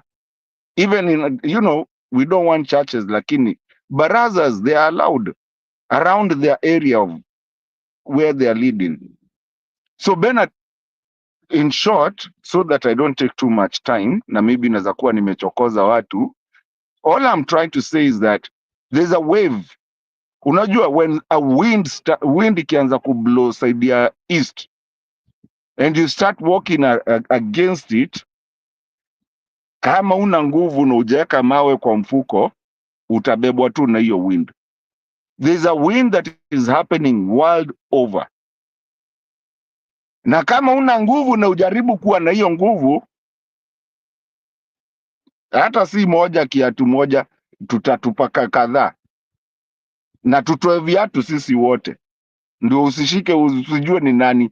So Bernard, all I'm trying to say is that let's look at it from a top layer part of what is happening, what exactly is going on, the social, geographical, and also the mindset of what people are thinking. And let's not go back to the old days where somebody used to be someone who used to be who don't nini. No one cares about that thing. And I can bet you, Bernard, another prophecy up. I'm telling you, I said I will say it here. If a third of the people who think they're in power returns, kama tuta hiyo 2027, Bernard, soda ya mwenye ako kwa screen saizi zote tatu nanunua na mbuzi kila mtu. Hakuna a third will not even, hata sijui kwa nini nimesema third. Hata ningekukauntia number, if 10 of them come back, the world has changed, Kenya has changed, Africa has changed, and people know what they are saying. Na vitu za kitambo tumeachana nazo, we are starting afresh. Thank you, sir, for now. Okay, thank you. Tunaanza fresh. Vitu za kitambo tumemalizana nazo. Beti huko kwa kitambo ndio tutakuwa tukibadilika, tukifanyika upya. I appreciate what you are talking about, but the issue between Mbadi and Sifuna, that is Baba has already given direction. Sifuna is an official of the party. Mbadi is not. Mbadi is fighting for his job. Yeye ndio CS, ako kwa serikali mpaka atetee hiyo serikali. Kwetu wanasema kondoo, mkia kondoo ufagia mahali inalala. So Mbadi anafagia mahali pa analala. Hawezi kunini. Why is he insisting to be not ODM if he's watu wengine? No, membership haina shida. He ceased to be the chair of ODM, so he can't be speaking for ODM as an official. He's speaking like an ordinary member. And so we can't take his word to be the official communication of the party. If Wanga speaks, she's the chair. Sifuna speaks, is Secretary General. Osoti is Deputy Party Leader. So those are structured officials who are supposed to give direction for the party. The rest are just giving opinion like either as members or as well-wishers for the party and all that. Will that sanction a division and a breakup in the party? ODM has had a lot of that, and I don't think it will have much impact in terms of people walking away. David walked away with UDF. UDF became ANC, and now ANC has been donated to UDA permanently. And then, of course, who else? Ruto left ODM to go and start URP, and all that URP has gone, got swallowed by TNA. He has come back with UDA. Now UDA is now talking on how to reconcile with ODM. So I think the more things change, the more they remain the same. But as far as our politics are concerned, I agree with you. The ground has shifted, things are different, and people need to realize that and begin to play currently. Tyanik TV anasema it is hard to protect the president from being hit by a shoe because people wear shoes and shoes are considered to be a weapon unless they say people should come barefooted to the rallies. That is an extreme one. Now, shoes are supposed to protect the feet. They are not supposed to be weapon of war. Kuna mtu aliuliza, by the way, huyo mtu alikuwa ameshika kiatu kwa mkono. Kiatu kinakuwa salama kikiwa kwa mguu. Kisha toka kwa mguu kuingia kwa mkono kinakuwa weapon of war.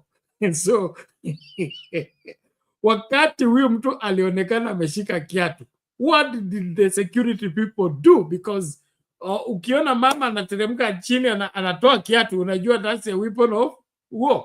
But ilikuwa kwaje mtu ametoa kiatu amekishika kwa mkono na the security guys are not doing anything in terms of asking questions. Hii kiatu unapeleka wapi? Tena umeshika kiatu kimoja.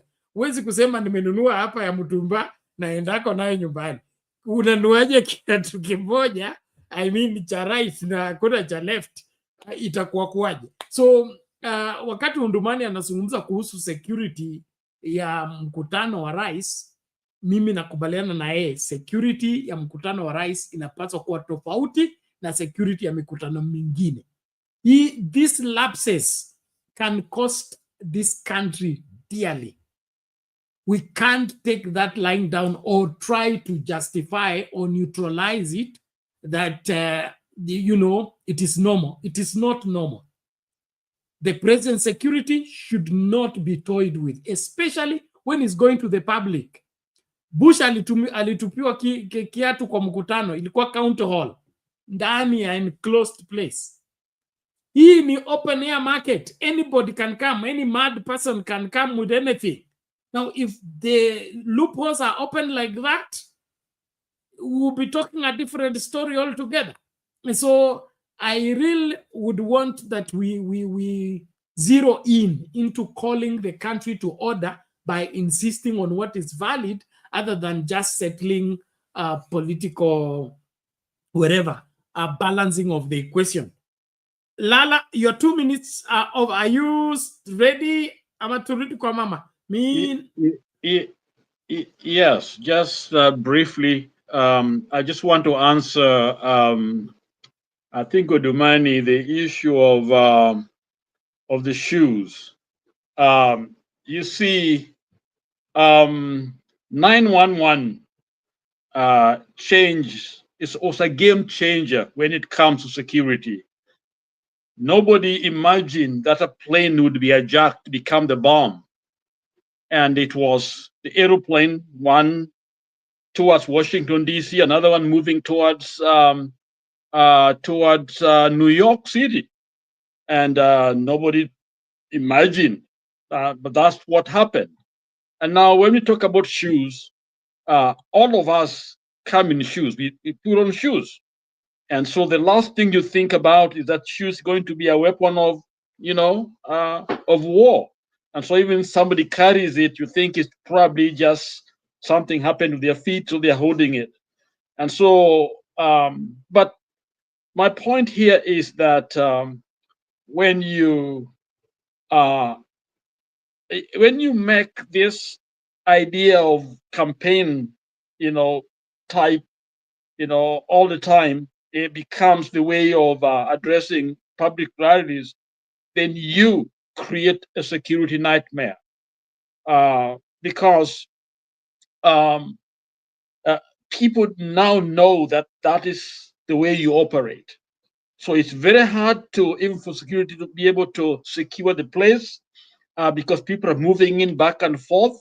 So they are simply, basically, they come to take a chance when the security, are planned for such kind of event. It's always a nightmare because you don't know who is on the building somewhere with a high-powered rifle, with telescopic, and that can be able to take out anybody coming out in front of on top of the car. So to me, I think it should not be the norm of dressing people. This idea that when a president is coming, they have to, every local place they are standing on top of some place. If it is a campaign time, then that's a different thing altogether, because you plan for it. I'm going to stop in this place, and so you send people out there. But that also takes a lot of resources. So answers to this question is really, really difficult. I remember being in a meeting. We were being trained, and I remember somebody rise up to ask this FBI guy, that you guys brought us here to train us, but you're just showing us how helpless we are in terms of protecting people. Because what he was saying is that the bad guys is always ahead of us. Okay, so a lot of interceptions, and these are just sometimes it's just mere luck. It's by God's grace. So to me, I think we have become careless, and it's just by God's grace that some of these leaders are not injured. You can't make that the norm. Standing or getting on top of vehicles to address people, all the time. You're going to have a different way. If you have a meeting that is organized, at least you can put security details, and I know exactly what is going to happen there.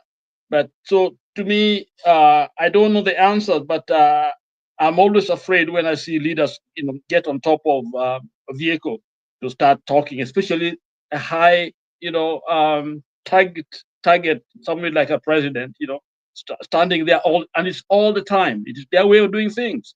And we've talked about this on this channel here, that's not the best way to do things.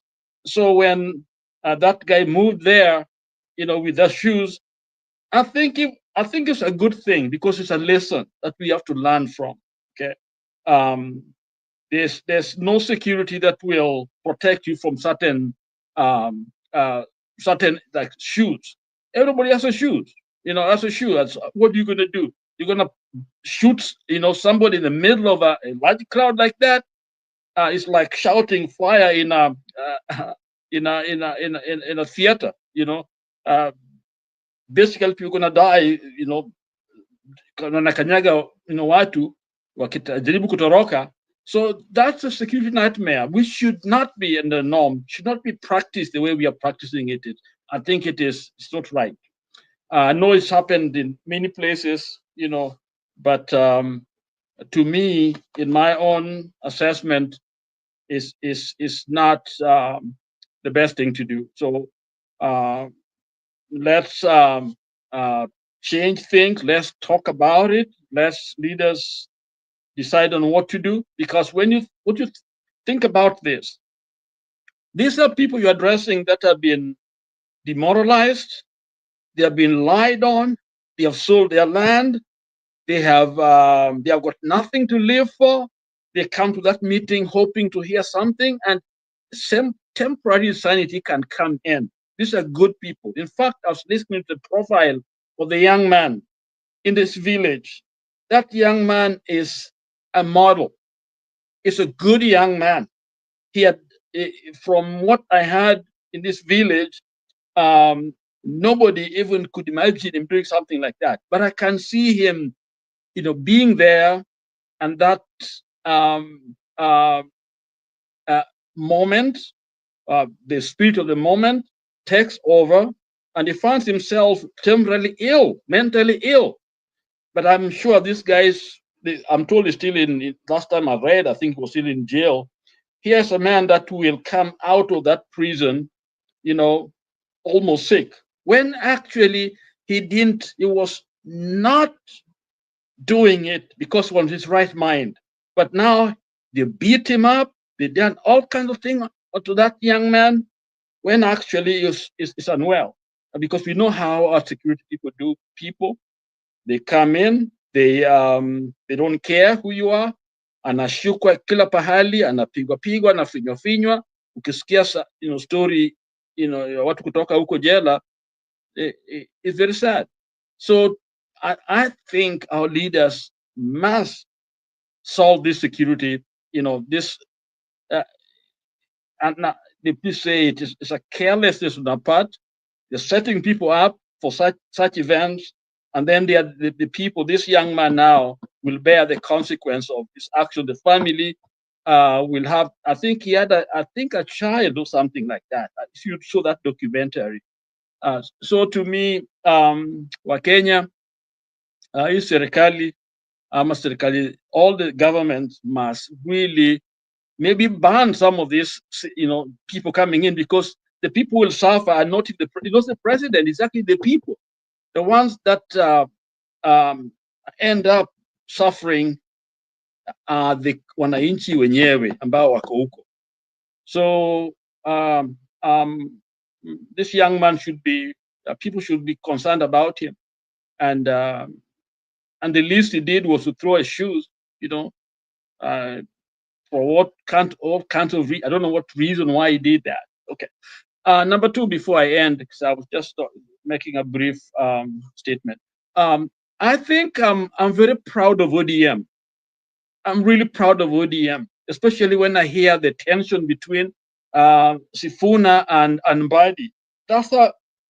I think that's what we expect in a party, because this idea of everybody's have the same mindset, it to me doesn't even create a debate. So when I hear people saying there's ODM is going down, I think it's getting stronger in my mind. Okay, we may disagree with the techniques, and some things I disagree with, but what I thought I saw, or what I'm seeing in ODM, to me, I think is healthy. I think is a daring party. I think there are some issues in ODM that need to be resolved. But if Kenya's listening carefully, I think so far there is some kind of accountability that you cannot say of any other party except for ODM. Challenge me, and I've got my own facts. But I think Mato, I sincerely beg to disagree with you on that matter. Mbadi, yes, is in Ruto and is having, we are criticizing him in so many areas, but watching the way he's operating in terms of communication with the people, and this is where I think I also disagree. Sometimes I love technocrats, but if they have some political experience, they bring in a unique brand of doing things that sometimes technocrats don't know when they are in the government. So, and that's why if you go to more mature democracies, sometimes they look at somebody who is able to push certain agenda based on their political political side of themselves and do the technical side. So, in other words, there's a flavor, there's something that they bring into the public life that a pure technocrat may not do. And I think we saw some of those shortcomings with the Uhuru government, because these people are unable to move anything because they come in there, but they don't have that political experience. Yes, the political experience also may have its own baggage. So this is a debate that we can also talk. It's something that we can talk about, so that we are able to push our country forward. We need technocrats. Yes, we do need them, but sometimes they need to have a little bit of political experience. Mbadi seem to have all the two. In my mind, I think is an excellent person, but he's in a wrong, party. Okay, I mean not party, but the wrong government that is known for all these terrible things. So basically, he's on the wrong side. But to me, I think it's clear in terms of when he talks about what is going on. I think I get more out of him than I've got from many previous what I call the ministers. So You can disagree with me, but that's my opinion. Back to you, Bernard. Okay, thank you, Lala. We appreciate that. Ladies and gentlemen, as we continue to engage, please participate in the poll question. We are asking whether you trust William Ruto in his selection of the IEBC commissioners and the chair in particular. Your response is needed. The polls are on YouTube. We are also rushing to see to it that we wind up in good time. I have an anniversary celebration for my bishop early in the morning, I mean daybreak, in the next 3 or 4 hours time. So we will be winding up earlier. But for now, we need to tell each other the truth. It stands for what is going to outlive you. That's the reason why we stay up and want to engage. Kama kitu ni makosa, tunasema ni makosa na tunakirekebisha hivi. Tusishabikie kile kitu ambacho tunaona wazi kwamba akifai. Kuna msemo huko kwetu wanasema ukiona mtu anatega mtego wa kushika nyama au kushika mnyama, the winter, what are they called? Wawindaji, the hunters, you let the person who is setting the trap wrongly set it. Now that is an irresponsible way. But if you are responsible, you tell him, no, this doesn't hold, this one will hold, and this one will.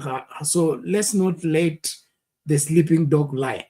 Let's correct what is wrong and fix what must be fixed. Mami, back to you. Yes, Bernard. Yeah, maoni ni tofauti. Chenye moja nilifurahia kwa nyumba ya ODM, walisema wanakosoana but they want to build the house to be one. Wanasamiana. Hata wakati Mbati alimaliza, Sifuna alikuwa amesimama, wakasalamiana. And I like what Mbati also say. Sifuna, nikiharibu kwa treasury, hata hiyo ODM unasema tutakuja, it will not be there. And it is true.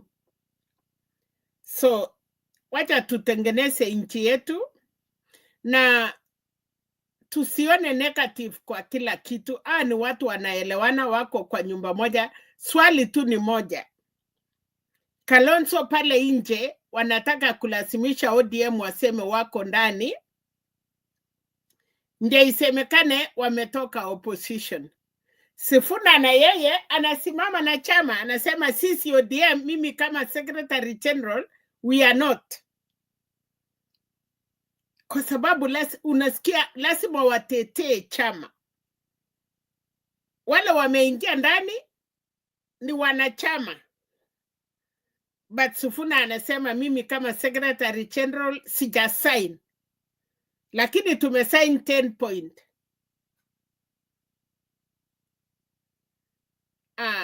Wale tunaona mambo kwa utafauti, they are doing okay. Wale watu maadui ya ODM wangetaka iishe ama wangetaka iendelee kupigana. But unajua bibi ya mtu na bwana yake wamesoeana, utangoja wawachane, unawawekea mambo lakini asubuhi wanaamuka pamoja. Unauliza mama, kwani hukuenda? Mama anasema sikuenda, mzee aliniongelesha na tukamaliza. Sasa hiyo ni nyumba ya wenyewe. Atungekuwa tunahangaika na nyumba yenye iko na msimamo, tungehangaika na mambo ingine penalty. But anyway, nimeona na sijui kama hiyo ya Wangiki ile amekuwa kwa punga la wananchi akituambia vile pesa imeenda, siku moja ujue vile unatengeneza, hata na sisi tujue. Niliona juzi wanasema Ruto anakufa tu, pesa ilienda kutoka 2013. So tunataka pia kuona kila kitu. Unajua sasa kila mtu anataka kusimama, kila msichana anataka bwana. Kwa hivyo kurembeseka ama kujirembesa, warembo ni wengi. Ni sisi tu wa Kenya tujue who is the right pride. Na tusipopata the right pride, Batu tutaanguka. But Penat, nafikiri wa Kenya ile tungefanya sasa for this 1 year, mimi ningetaka watu ya IEBC. Nao tuko na more constituencies yenye wamekosa kuwakilishwa. So nafikiria wangesema iharakishwe ndio tuweze kufanya elections. Wale wameingia serikali kama Wandai, constituency yake haina member of parliament. Ninakataana na mambo ya Ndeto akisema ati Mbati ye ni treasury ya Nyanza ama ni treasury ya Kenya. Kwani iko shida gani? Mbati Nyanza wanatoa ushuru Penat, and they deserved. Walikuwa wanadeserve kukua kama hata Kenyans. Hakuna shida akiwa Nyanza aseme development, na akiwa Nakuru aseme development, akiwa Western. But uwezi kutuambia, na hii CS imenishangaza sana. Ni konekana kwamba CS ya serikali ya Ruto ni watatu. Ama hata ni wawili zaidi. Ni Wandai na John Mbadi. Na tuko na karibu 20 CS. Why 2? Tuko na CS kutoka kila mahali. Tuko na CS karibu 10 kutoka one region. What is very important with these 2? Ya kwamba kila mtu akiamuka lazima waongee kuhusu wao. Mahali kuna wifu Penat, unajua CS ni mingi, hata kina Mutai Kakwe, kina Kaboko, kuna wengi wamewekwa. Chusi tu wacha ile ya samani. But have you heard anybody wakiongea kuhusu wao? Chairman ya Pachet kwa parliament ama sijui yenye Ndindi Nyora alikuwa naye, yenye imechukuliwa na Ndandi, sijui Ndandi. Watu wanaongea. So kama wewe ni Mkenya, ukiwei hiyo mambo, kwani serikali ya Kenya ni CS wawili tu ndio Ruto ako nayo? Wako wengi. But why these 2? Kwa sababu kuna hiyo hatred. Ati mpaka mtu anasema, nimeona Mbati amemwambia baba amekuwa US. Kwa sababu kulikuwa na mkutano ya World Bank na kubwa ilikuwa ya, na amesema ameng'ang'ana for 1 week. Akirudi nyumbani akapata ayo masipa. Na nikaona akimwambia baba, I'm working hard. Loyalty, but nataka kuonyesha watu, baba ungekuwa rais, ulikuwa you had able people, ulikuwa na watu wanaweza fanya kazi. So they want to prove to Kenyans that ODM, they have good people and they can work as many people from ODM if they can form the government. Na hata wasipounda serikali, wakati wameitwa, amesema ameokoa Chaasi. Why can't we say even thank you about that? Kwako Penat. Okay, thank you, Mami.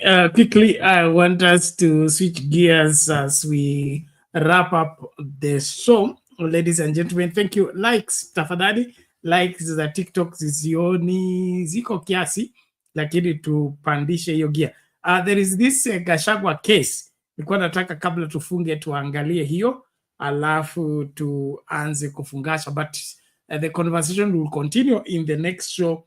We are yet to settle that. Hiyo maswali mingi kuhusu IEBC lazima to settle, na IEBC kuna kazi mingi. Kuna hizo by elections, kuna ile kugawa mipaka upya ili zile constituencies zilikuwa zikufe, zile zinafufuka zifufuke.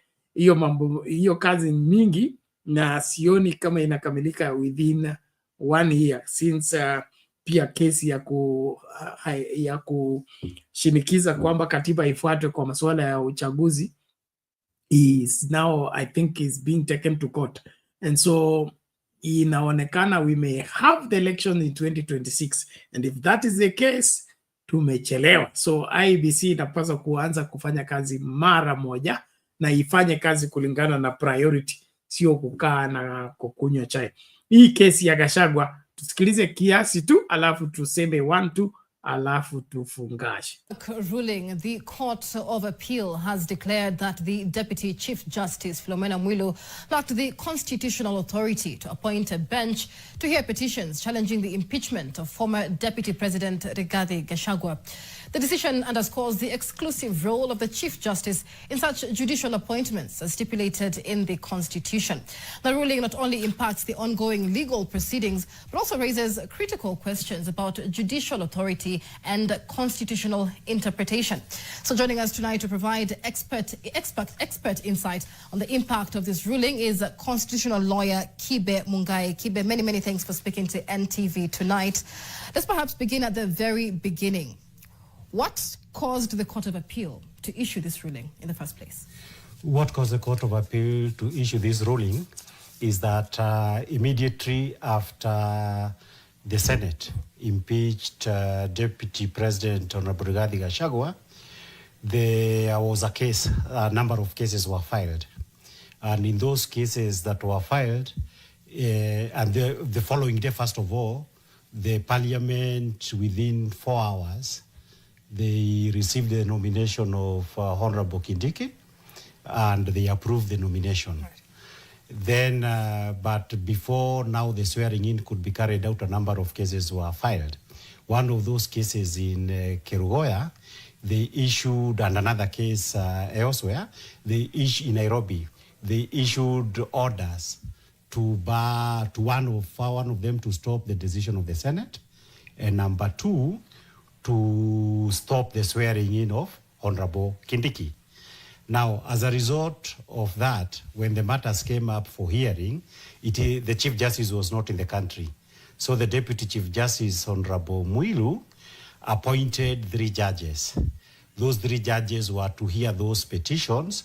The appointments were made on Saturday, but we went to court the coming Tuesday.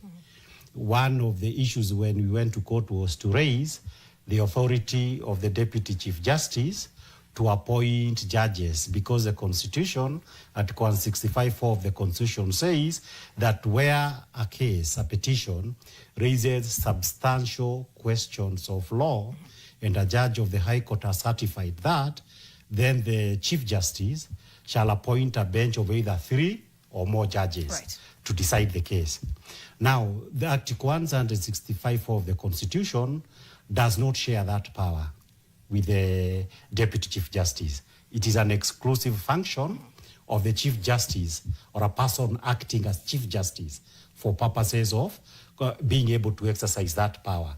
So we argued the case. That bench held that they were lawfully appointed by the Deputy Chief Justice. Right. That is what triggered the appeal that went to the Court of Appeal, and the Court of Appeal now agreed with the petitioners and with Rigathi Gachagua that the Deputy Chief Justice does not have that power, and because he does not have those powers, it effectively means they wrongfully had 3 of those cases because they had not been properly appointed.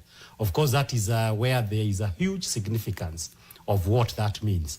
And of course, the Chief Justice now has been told, you need directed to empanel a bench. When you empanel that bench, that's why I'm saying that's where the significant point lies.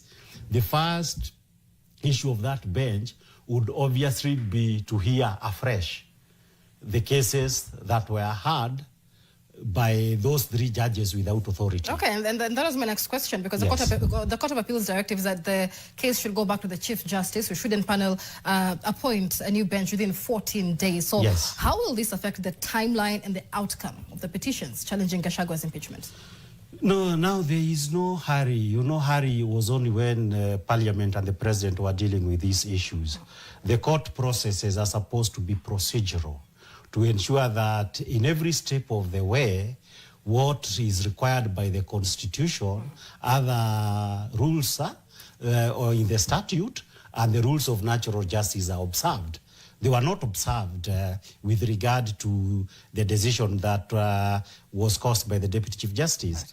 And therefore, there is no problem with the timelines. The critical bit would have to be the Court of Appeal appreciated the fact that this is a matter that needs to be disposed of one way or the other. And that is why within 14 days, we expect that the Chief Justice will empanel a bench to rehear, fresh hearing of those applications.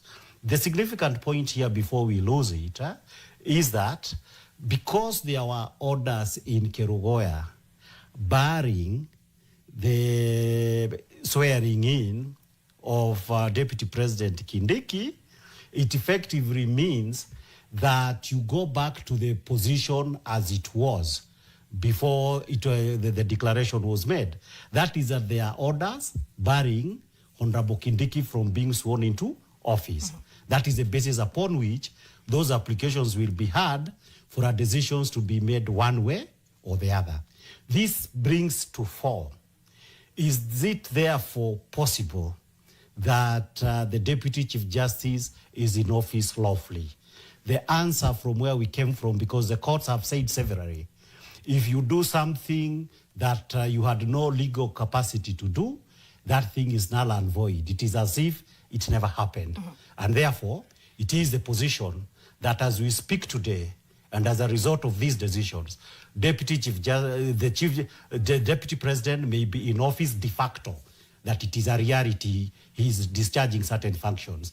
But under the law, he'll have to wait for the fresh hearing of those decisions to confirm whether he is in office. Because remember, immediately after that decision was made, what happened is that there was a ruling on 30th of October. The ruling of 30th of October, basically, I believe it could have been 31st, basically said that you set aside the orders that were given by the High Court in Kerugoya and gave the green light for Deputy President Kindiki to be sworn in. Now that we have reversed the position and gone to the position where there are orders, it is our position, and we shall be taking it to courts very soon as we have that bench, to be able to say that probably Kindiki, until the illegality of whether he's in office lawfully has been settled, he should stop carrying himself, passing himself off as a deputy president. All right, we don't have too much Kenya. time, Kibe. Finally, the Court of Appeal's ruling is likely to set a precedent for future cases, especially where the Deputy Chief Justice has played a key role in the appointment of judges or the administration of judicial processes. How do you foresee these future constitutional challenges arising from this decision?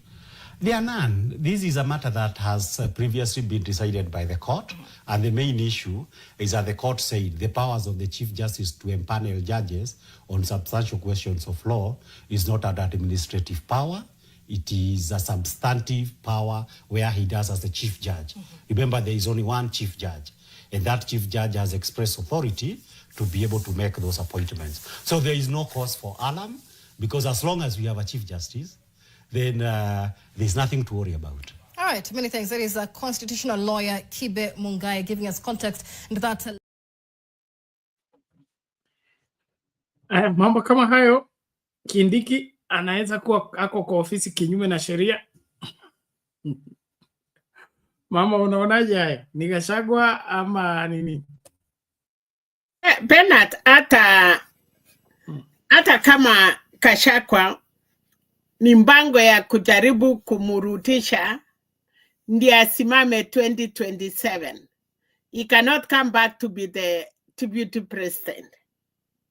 Ni vile tu anataka kumaliza hayo mambo ndiye apate hiyo nguvu ya anataka. Unajua, to fight and rule is very important. Yeye sahi hawezi wachia mtu. Anaona kama ako na watu. So already the Kalonzo is dead, Martha Karua is dead, Gachagua will be there, even the hata Matiang'i story yake sasa utasikia. So wanatengenezea Kasongo njia. Kwa sababu kama umekuwa impeach, umeenda, hii serikali hawezi enda kukua stooge, hakuna mtu ataenda ofisi yake. Niyo matusi yote ameongea na kuexpose the government. Who will allow him to come back? Okay, it's not being allowed to come back, but the way the argument is going, ni ukweli argument wanaweza win kwa sababu wanataka akuwe free 2027 because he was supposed angerun any office for 10 years. Exactly. Public office, an elective seat, which is in order. But now the Kindiki question means that if this pulls through, we'll have another process of looking for a deputy president before the elections. And then Ruto, na hiyo ndio story Ruto anataka, because he want to kick him out too. Sababu hakuna kazi amefanya pale. Opportunities are coming. Wewe mama kuja polepole. Asante, lakini nataka tumalize ni saa 8 masaa ya Afrika Mashariki. But it is true, Bernard. Apart from that, unajua huwezi kumtoa vile ulitoa ule mwingine, sheria itamtoa. Now president government watatoa deputy president, and that's it. Yep. Okay, let's see how the cards are being played. Finally, let's finish with this. Yes. Last week. We are partners, and we have worked together for a long time. I'm bringing here today condolences from President William Ruto, President Uhuru Kenyatta, and Honorable Stephen Kalonzo Musyoka. They've all sent their condolences to the family here. We, as members of ODM, must remain steadfast, and we must work to unify ODM as a strong political party. Yes, in a political party, there's always differences of opinion on some issues, but the political party itself must have a firm stand on a particular issue. And that's why people can talk, and talk this way and this way. Ultimately, there's an official position that will be articulated by the party. And the spokesman of the party is usually the Secretary General, Mr. Sifuna. When Mr. Sifuna speaks, he's speaking on behalf of the party.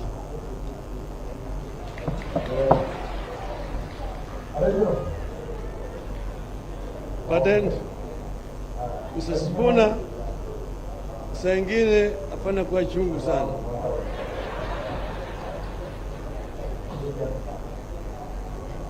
So, we have a firm stand. We have an arrangement with Kenya Kwanza, and we put it in black and white. And there is a 10-point agenda, which is in the memorandum that we signed. And we want that to be fully implemented. I want to thank our members who have joined the government and are working there. We will give you all the support that you need to be able to discharge your duties properly.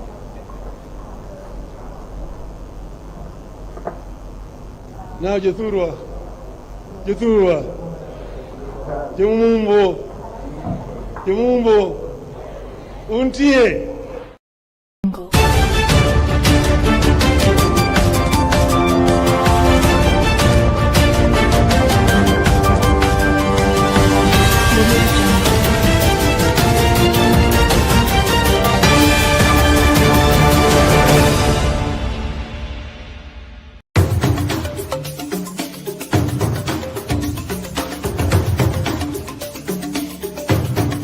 Kutoka vijijini, mijini hadi jijini. Hii ni Sound Kanti Talk Live.